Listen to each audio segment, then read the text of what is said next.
Drive into Danger by Rosemary Border. Read by Charles Collingwood.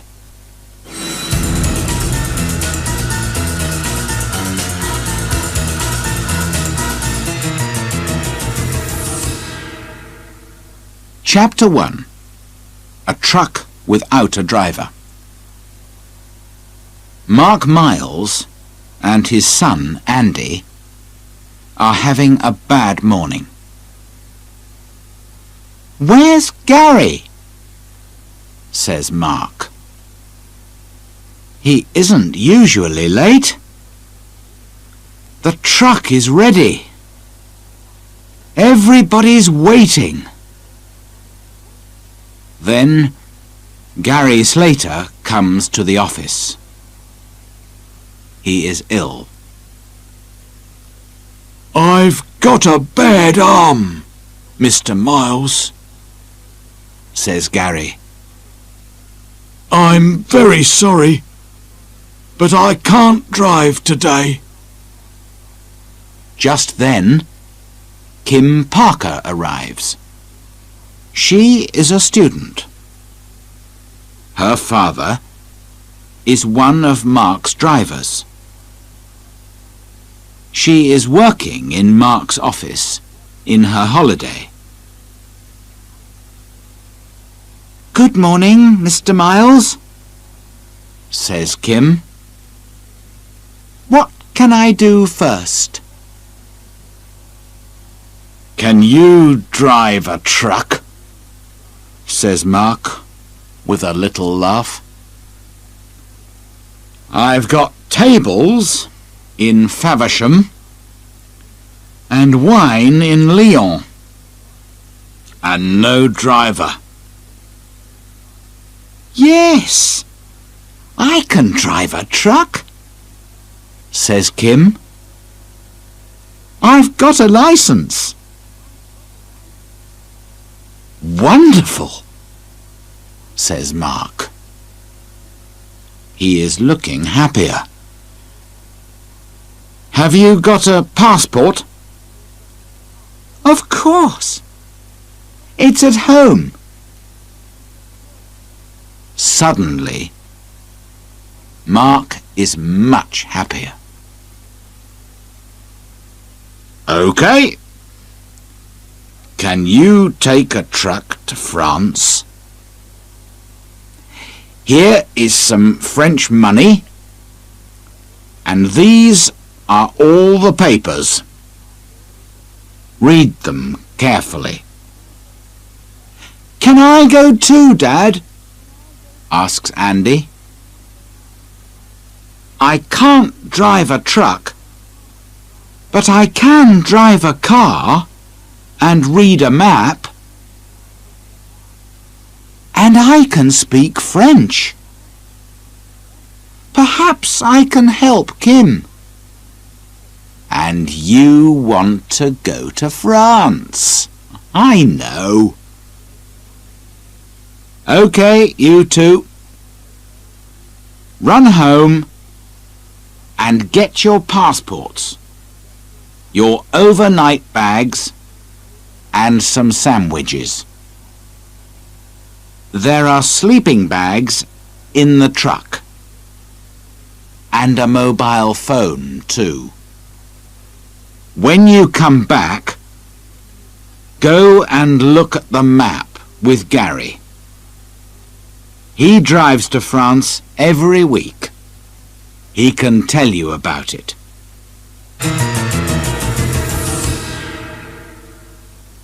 Chapter 2. Gary makes a phone call. "Get the tables from the shop at Faversham," says Gary. "Then take the ferry from Dover to Calais.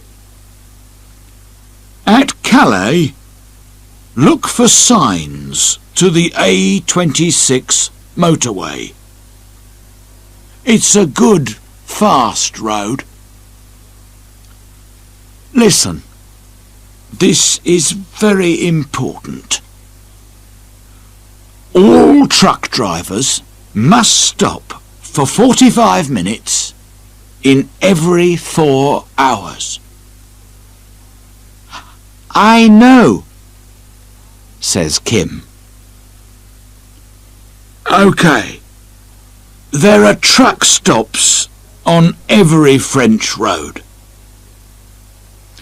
At about 1 o'clock, you need to stop for 15 minutes at this truck stop here. He puts an X on the map. Don't stay in the truck. Get out, walk about and get some coffee. You don't want to go to sleep when you are driving. At about 4 o'clock, you must stop again here, near Dijon. Again, Gary puts an X on the map. The cafe at the truck stop makes wonderful coffee. Good luck and drive carefully, says Gary. Andy and Kim get into the truck and drive away. And Gary makes an important phone call. Hello, Gary here. I can't drive today, but tell Paul it's okay. The truck stop near Reims at 1 and Dijon at 4. Look for a girl with brown hair and a boy in a yellow shirt.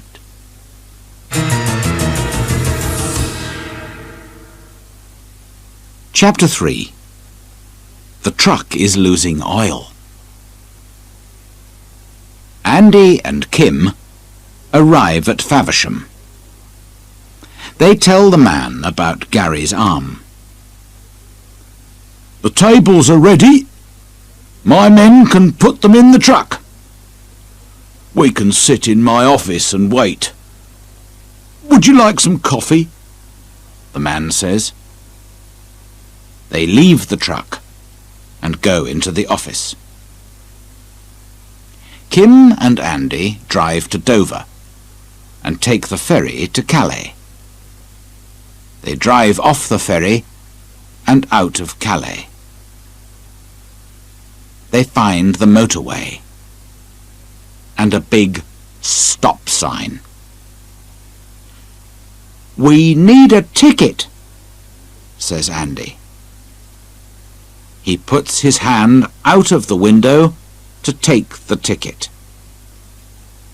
But he is too far away, and the ticket goes under the truck. Andy jumps down and goes to get it. OK, I've got it now, Andy calls to Kim. But the truck is losing oil. Not much, but we must do something about it soon. OK, says Kim. I can do that at the truck stop. Come on, let's go. They arrive at the truck stop near Reims at about 1 o'clock. Kim gets under the truck. You're right, she tells Andy. The truck is losing oil, but it isn't very bad. Then suddenly she calls to Andy. Come and have a look at this. there is a box under the truck. "Is it a sandwich box?" asks Andy. "Perhaps Gary puts his sandwiches in it." "Under a hot, dirty, oily truck?" says Kim. "Nobody does that." "Oh, well, I need some coffee." She goes to the cafe.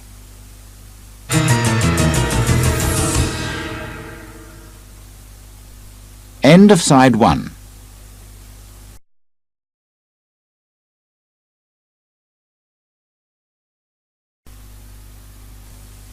Chapter 4. On the road. They get into the truck again and drive along the motorway.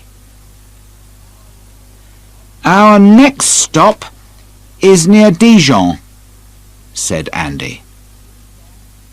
"Dijon is in Burgundy. They make wonderful wine there."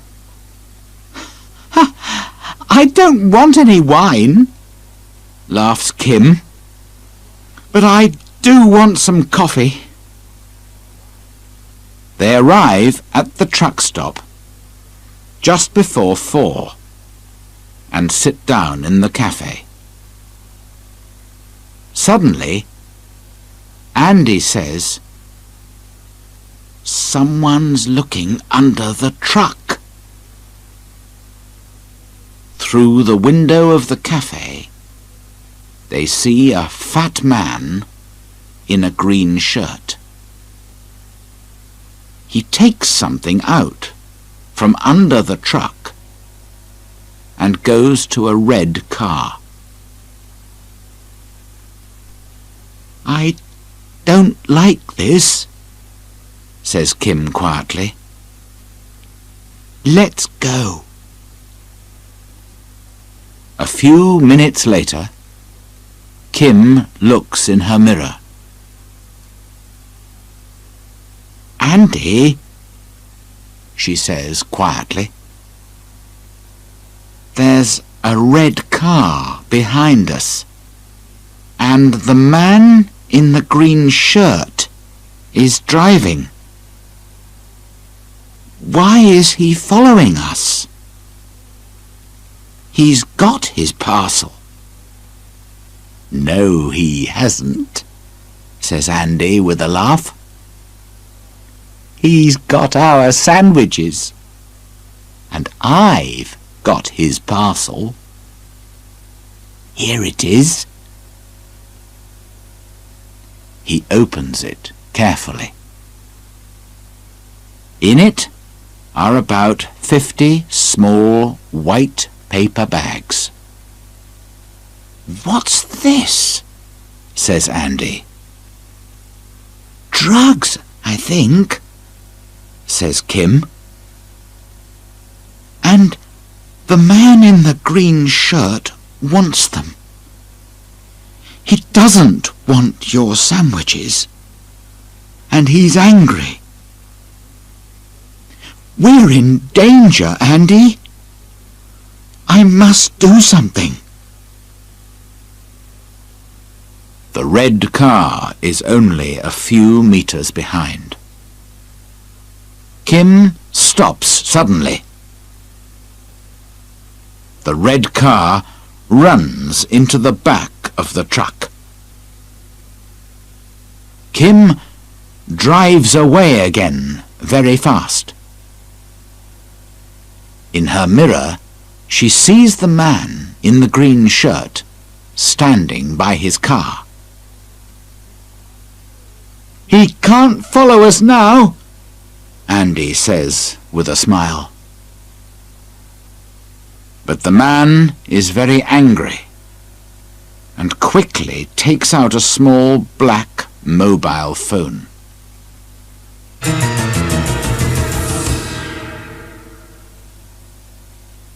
Chapter 5. The Rubbish Dump. "We must leave the motorway," says Kim. They take a quiet country road through small villages.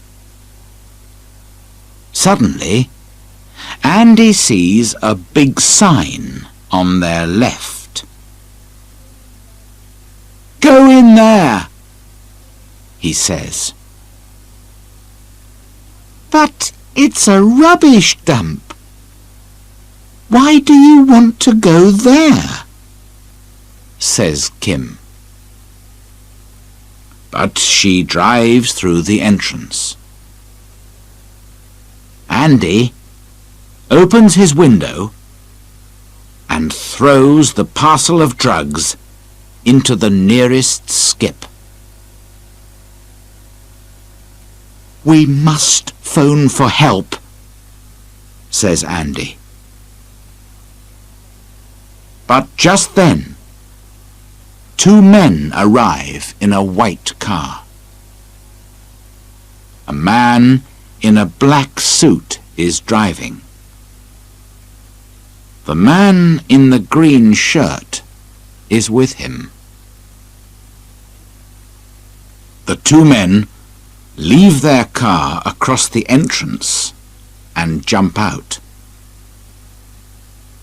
The man in the suit has a gun. "Now we can't drive out of here," thinks Kim. "Oh dear."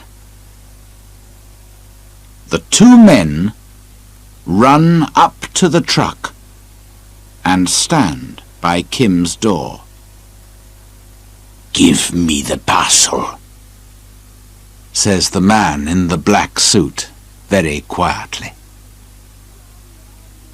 "Run, Andy!" says Kim.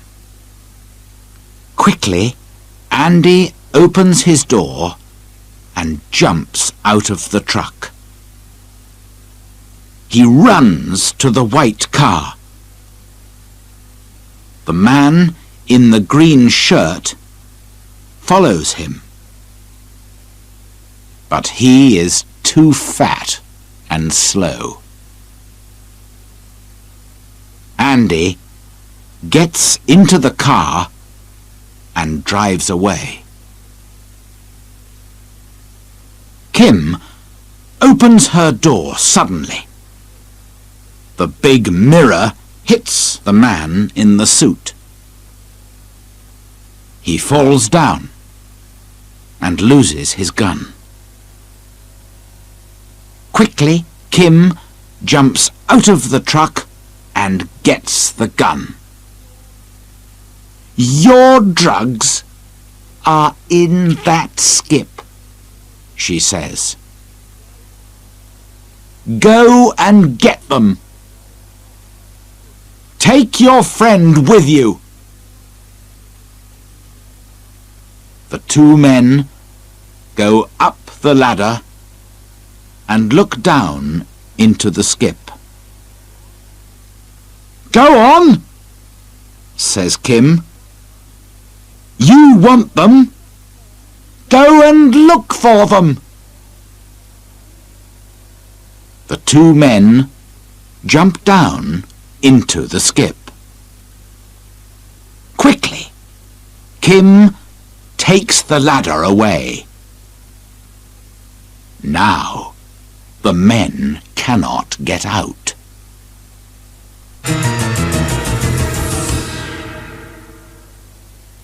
Chapter 6.